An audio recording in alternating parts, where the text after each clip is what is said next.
This is going to be a video tutorial on how to enable or disable hardware acceleration on the Mozilla Firefox web browser. I will be using a desktop PC for this.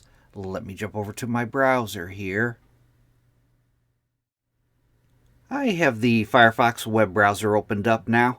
To enable or disable hardware acceleration, the first thing you want to do is open up Settings. I'm going to go off to the upper right hand corner, up to the 3-bar hamburger menu. I'm going to click on that. Then I'm going to go down to where it says Settings, and I'm going to click on Settings. Now on the Settings page, the pane off to the left hand side, I am on the General tab. Then on the center pane, you want to scroll down toward the bottom. And right here under Performance, you can see it says Use Recommended Performance Settings. I'm going to uncheck that. And that brings up a second line here. It says Use Hardware Acceleration when available. If this is checked, then hardware acceleration is enabled. If you uncheck it, hardware acceleration is disabled.